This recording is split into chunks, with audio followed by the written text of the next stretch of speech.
Artillery has long been called the decisive arm of the modern battlefield.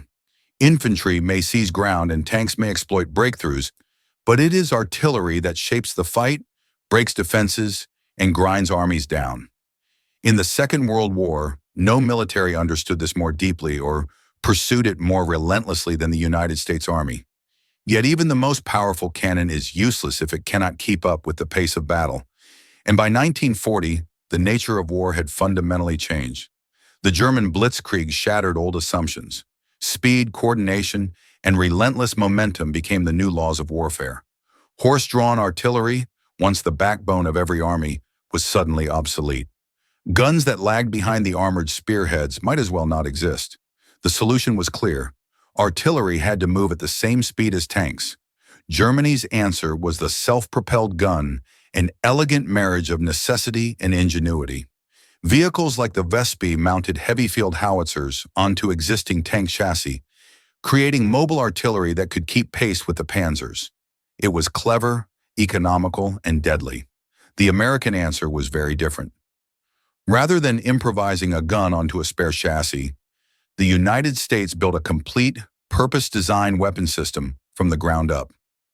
The result was the M7 Priest, larger, heavier, more capable, and engineered specifically to embody American doctrine: overwhelming, sustained, and unstoppable firepower.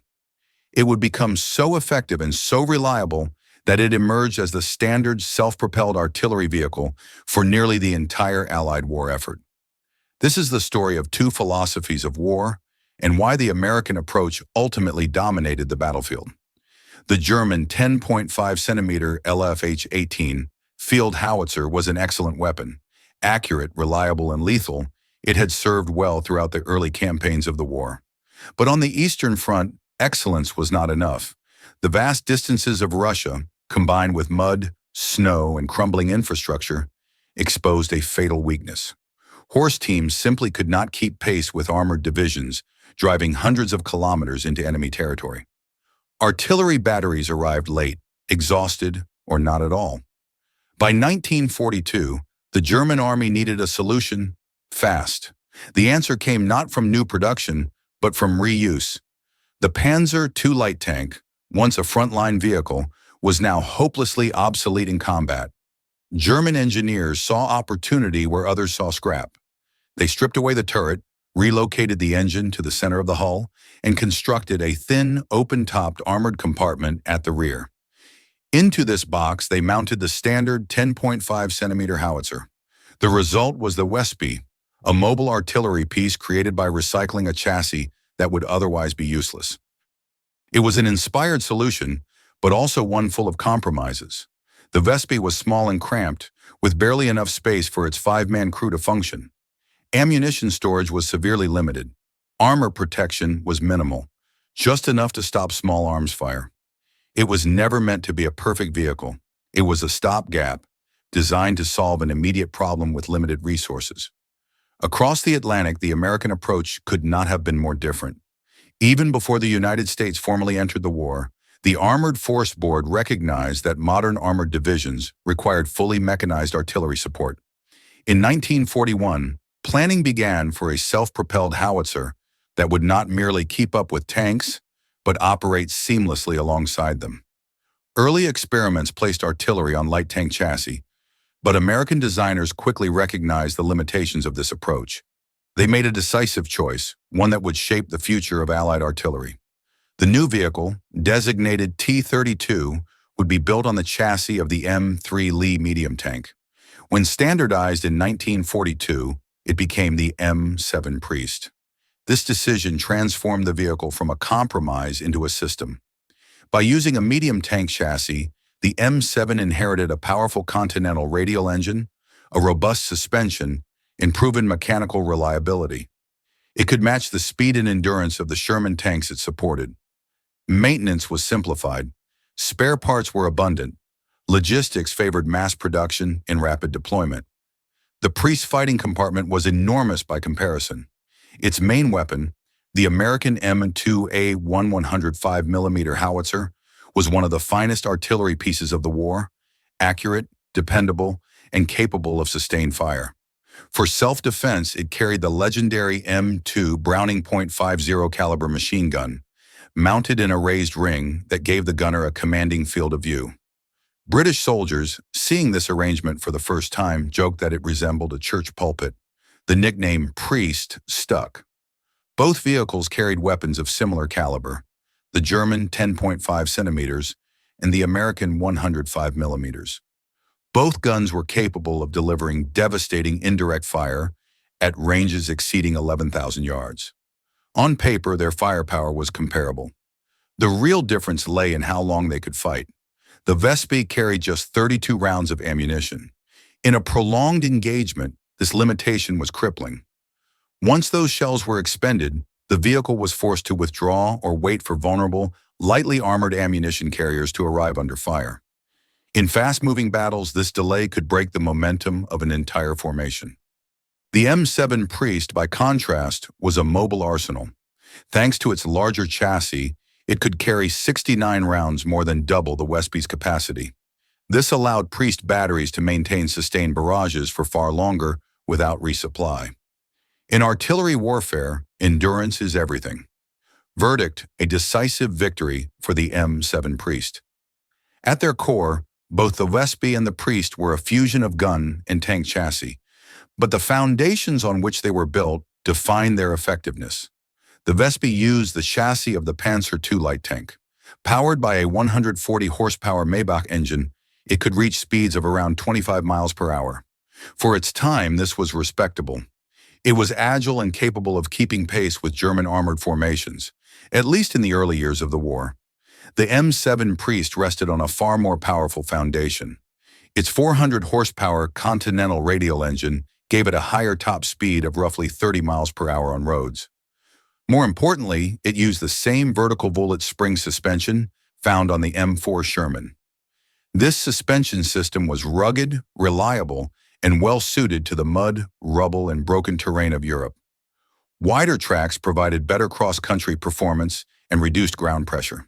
This was not merely a difference in speed, it was a difference in endurance, reliability, and strategic mobility. The Priest could travel farther, faster, and with fewer breakdowns, critical factors in a war defined by logistics. Verdict: a clear victory for the M7 Priest.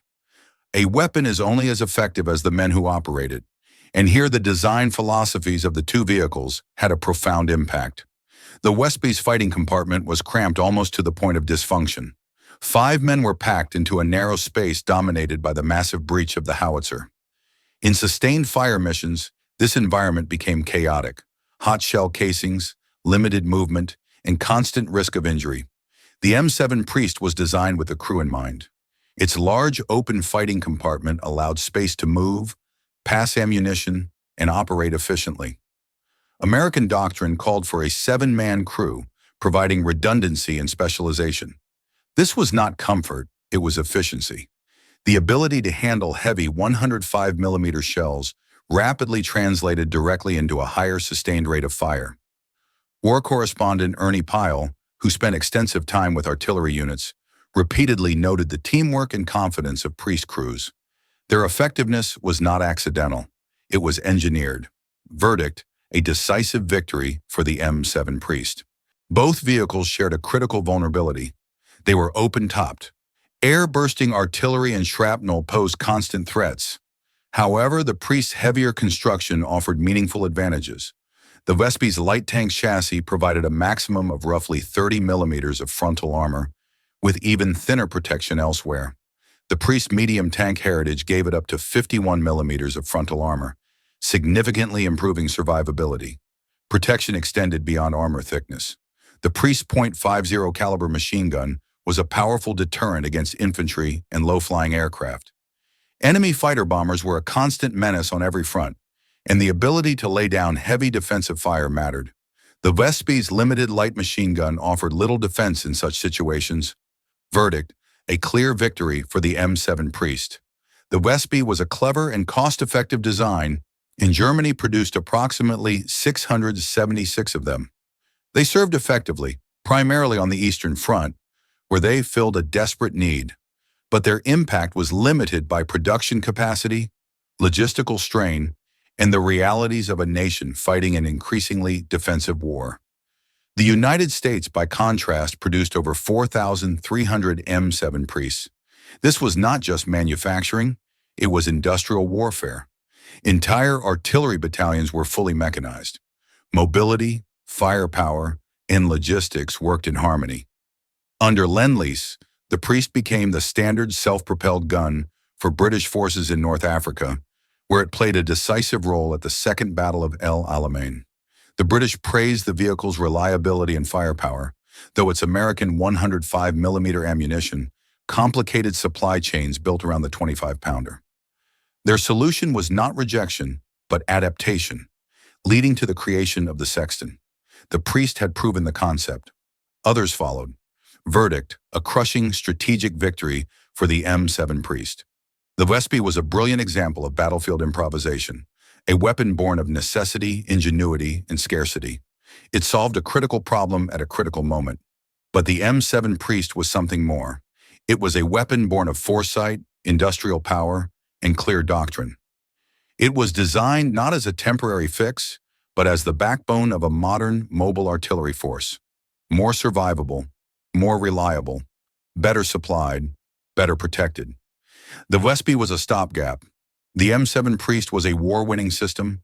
It was the chariot that carried Allied artillery from the deserts of North Africa to the heart of Germany and ensured that wherever Allied armies fought, overwhelming firepower followed.